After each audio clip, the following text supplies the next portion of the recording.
បានជំរាបសួរពុកម៉ែបងប្អូនទាំងអស់គ្នាក៏ដូចជាសួស្តីទៅកាន់មិត្តភ័ក្តិទាំងអស់គ្នាផងដែរថ្ងៃនេះខ្ញុំបាទសាកតាបានត្រឡប់មកវិញដោយពំនាំយកមនុស្សថ្មីមកចែកជូនក៏ដូចជាបង្រៀនចែកជូនពុកម៉ែបងប្អូនសាជាថ្មីផងដែរថ្ងៃនេះគឺយើងមានមុខមនុស្សថ្មីជើងមាន់ខផ្សិតខ្មៅបាទដើម្បីកុំឲ្យខាតពេលវេលាយូរយើងទៅទស្សនាទាំងអស់គ្នាបាទមុននឹងទស្សនាកុំភ្លេចចូល Subscribe YouTube របស់ខ្ញុំបាទមួយម្នាក់ផងដើម្បីទទួលបានព័ត៌មានថ្មីក៏ដូចជាចំណេះដឹងថ្មីបន្ថែមទៀតបាទមុនយើងចាប់ផ្ដើមធ្វើគឺយើងត្រូវការទិញជើងមាន់យកមកលាងសម្អាតកាត់កញ្ចក់ឲ្យស្អាតហើយយើងធ្វើការលាងសម្អាតទុកឲ្យស្ងួតបន្ទាប់មកចាំយើងដាក់បំពងបាទបន្ទាប់ពីយើងលាងសម្អាតទុកឲ្យស្ងួតមកគឺយើងត្រូវការបំពងពេលដែលបំពងនេះគឺយើងប្រើភ្លើងល្មមបំពងឲ្យឃើញថាយើងក្រៀមឲ្យឡើងក្រហមគឺបានហើយបាទបន្តិចទៀតចាំយើងទៅមើលពីវិធីធ្វើបន្តទៀត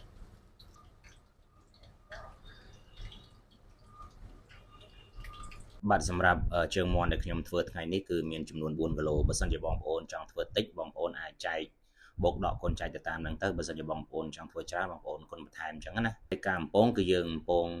អត់ប្រើភ្លើងខ្លាំងទេយើងប្រើភ្លើងល្មមហើយក៏យើងអត់បំពងឲ្យក្រៀមខ្លាំងដែរក្រក្រហមមុំយើងឈប់ហើយបាទបន្ទាប់ពីយើងបំពងរួចរាល់ហើយអញ្ចឹងយើងធ្វើការត្រាំទឹកណាបាទយើងយកជើងមាន់យើងមកត្រាំទឹកដើម្បីឲ្យជើងមាន់យើងរីកល្អអញ្ចឹងរយៈពេលដែលត្រាំទឹកនេះគឺយើងធ្វើការត្រាំពីកន្លះម៉ោងទៅ1ម៉ោងជាក់ស្ដែងបើអត់តន់តិចទេយើងអាចបន្ថែមបន្ថយម៉ោងទៅតាមនឹងបាន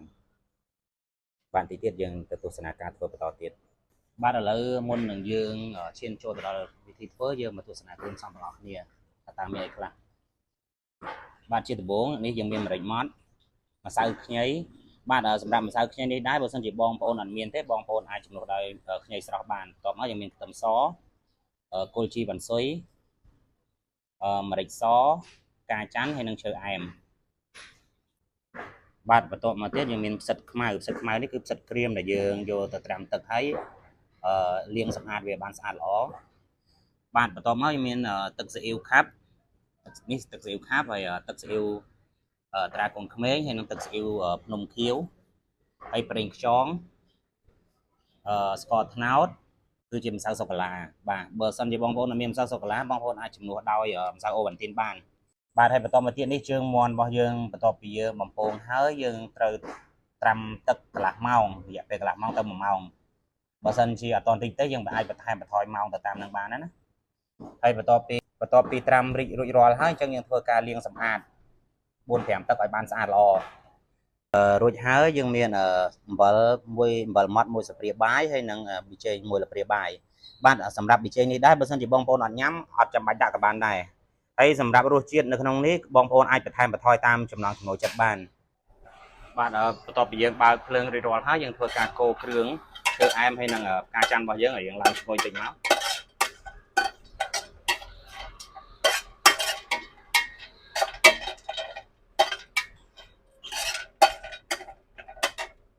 បន្ទាប់ពីយើងលីង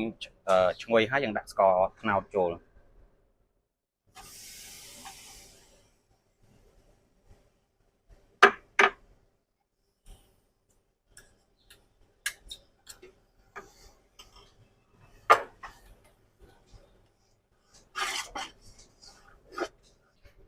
បាទបន្ទាប់ពីយើងដាក់ស្ករត្នោតចូលយើងធ្វើការលីង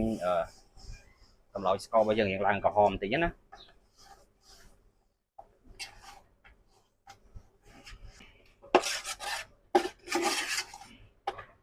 បាទឥឡូវឃើញថាស្កររបស់យើងឃើញរៀងឡើងជើងក្រងហើយអញ្ចឹងយើងធ្វើការចាក់ទឹកចូល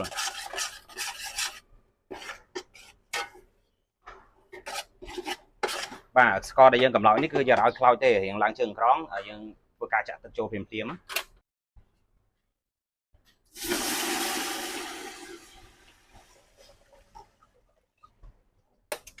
បាទបន្ទាប់ពីយើងដាក់ទឹកចូលយើងធ្វើការបើកភ្លើងម្ដងទៀតមកដោយសារយើងបិទភ្លើងដើម្បីកុំឲ្យវាខ្លោចស្កររបស់យើងបាទសម្រាប់ថ្ងៃនេះខ្ញុំធ្វើជើងមាន់ចំនួន4គីឡូអញ្ចឹងក្នុងការគ្រឿងផ្សំក្នុងនេះរៀងច្រើនដោយសារយើងធ្វើច្រើនអញ្ចឹងណាបើសិនជាបងប្អូនចង់ធ្វើតិចឬក៏ចង់ធ្វើច្រើនអីបងប្អូនអាចគុណបន្ថែមឬក៏អាចដកចែកតាមនឹងបានអញ្ចឹងណាបាទហើយសម្រាប់មួយទៀតសម្រាប់គ្រឿងផ្សំបរិមាណគ្រឿងផ្សំទាំងអស់នៅខាងដែលខ្ញុំកំពុងធ្វើនេះចាំខ្ញុំដាក់នៅខាងក្រោមលម្អិតជូន បាត់បន្ទាប់ពីយើងដាក់ទឹកចូលរួចរាល់អស់ហើយអញ្ចឹងយើងធ្វើការបិទគម្របដើម្បីឲ្យទឹកយើងពុះបន្ទាប់ពីទឹកយើងពុះហើយចាំយើងធ្វើការផ្សំគ្រឿងបាទបន្ទាប់ពីទឹកយើងពុះហើយអញ្ចឹងយើងធ្វើការផ្សំគ្រឿងបន្តទៀតបាទនេះគ្រឿងផ្សំដែលយើងបានបង្ហាញដំបូងយើងមានម្រេចសគល់ជីបន្សុយខ្ទឹមសម្សៅខ្ញីហើយនិងម្រេចអញ្ចឹងយើងដាក់ចូលគ្នាទាំងអស់បាទហើយបន្តមកទៀតយើងមានអំបិលម៉ត់ហើយនិងប៊ីចេងនេះប្រេងខ្យងនេះទឹកស៊ីអ៊ីវបាទទឹកស៊ីអ៊ីវដែលយើងដាក់មិញគឺទឹកស៊ីអ៊ីវរូបភ្នំមាសរបស់ថៃនេះណាបន្ទាប់មកទៀតយើងមានទឹកស៊ីអ៊ីវត្រាកូនក្មេងបាទគឺទឹកស៊ីអ៊ីវមួយនេះបាទបន្ទាប់មកទៀតយើងមានទឹកស៊ីអ៊ីវខាប់បាទទឹកស៊ីអ៊ីវខាប់បើសិនជាបងប្អូនអត់ចូលចិត្តបងប្អូនអត់ចាំបាច់ដាក់ក៏បានដែរតែទឹកស៊ីអ៊ីវខាប់នេះគ្រាន់តែយើងជំនួយពណ៌ដើម្បីឲ្យពណ៌ទឹកខជើងមាន់របស់យើងហ្នឹងបានវាមានសភាពដិតល្អបាទបន្តមកទៀតយើងមានម្សៅសូកូឡាបាទម្សៅសូកូឡានេះបើសិនជាបងប្អូនអត់មានអាចជំនួសដោយម្សៅអូវ៉ាន់ទីនបានហើយបើសិនជាបងប្អូនអត់មានទៀតអញ្ចឹងអត់ចាំបាច់ដាក់ក៏បានដែរបាទបន្ទាប់ពីយើងដាក់គ្រឿងក្រៅរបស់យើងរួចរាល់ហើយអញ្ចឹងយើងធ្វើការដាក់ផ្សិតខ្មៅរបស់យើងចូលបាទចំនួនផ្សិតខ្មៅនេះអាស្រ័យលើបងប្អូនបងប្អូនចូលចិត្តច្រើនបងប្អូនអាចដាក់ច្រើនបានបាទបន្ទាប់មកទៀតយើងធ្វើការដាក់ស្ករសបាទស្ករសយើងដាក់ជួយដើម្បីកុំឲ្យវាភ្លាវបើមិនយើងប្រើស្ករត្នោតសុទ្ធវាអាចទឹកខរបស់យើងវាអាចនឹងភ្លាវបាទអញ្ចឹងយើងជំនួយដោយស្ករសបន្តិចបន្ទាប់មកទៀតយើងមាន brown sugar បាទ brown sugar ហ្នឹងគឺមានកញ្ចប់បែបនេះមានកញ្ចប់បែបនេះហើយបើសិនជាបងប្អូនអត់មានអត់ចាំបាច់ដាក់ក៏បានដែរដោយសារស្ករមួយនេះយើងដាក់ជំនួយដើម្បីឲ្យពណ៌ទឹកខជើងមាន់របស់យើងវាមានសភាពខ្មៅដិតល្អបាទយើងដាក់ប៉ុណ្្នឹងទៅបន្ទាប់ពីយើងដាក់គ្រឿងក្រៅហើយយើងកូរបន្តិចទៀតដើម្បីឲ្យគ្រឿងផ្សំរបស់យើងនៅខាងក្នុងបានរលាយសព្វចូលគ្នាបានល្អបាទបន្ទាប់មកទៀតយើងដាក់ជើងមាន់របស់យើងចូលដែលយើងបានត្រាំទុកបាទនេះជើងមាន់ដែលយើងបំពងហើយយើងយកទៅត្រាំកន្លះម៉ោងទៅ1ម៉ោងរួចហើយយើងធ្វើការលាងសម្អាត 4-5 ទឹករហូតដល់ទឹកយើងស្អាតបាទរួចយើងស្រង់ទុកឲ្យស្រស់ទឹកមកដើម្បីយកមកដាក់ក្នុងខរបស់យើងបាទឥឡូវយើងធ្វើការដាក់ជើងមាន់យើងចូល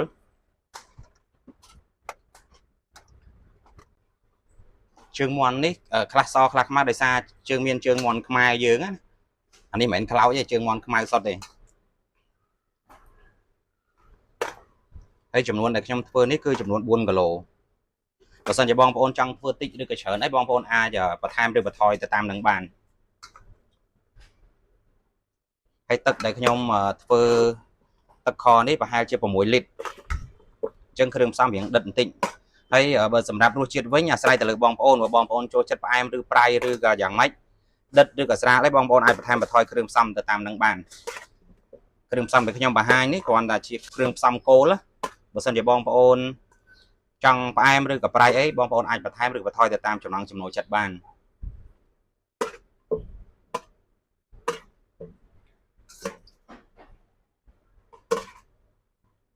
បាទបន្ទាប់ពីយើងដាក់ជើងមាន់រួចរាល់ហើយអញ្ចឹងយើងធ្វើការកូរវាបន្តិចដើម្បីឲ្យជើងមាន់របស់យើងបានលិចទៅខាងក្នុង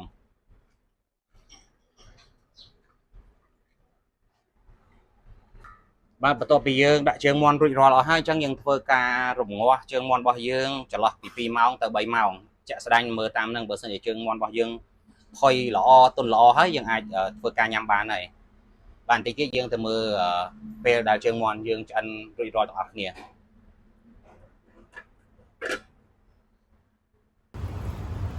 បាទឥឡូវនេះឃើញថាជើងមាន់របស់យើងបានពុះខ្លះហើយក្នុងនេះដែរបើសិនជាមានពពុះមានអីយើងអាចដួសចេញបានបាទដោយសារនេះខ្ញុំដួសចេញបានម្ដងហើយអញ្ចឹងអត់មានពពុះទេអញ្ចឹងតិចទៀតយើងមកទស្សនាបន្តទៀតពេលដែលជើងមាន់យើងឆ្អិនបាទឥឡូវបន្ទាប់ពី2ម៉ោងក្រោយមកអញ្ចឹងយើងមកមើលលទ្ធផលរបស់យើងទាំងអស់គ្នា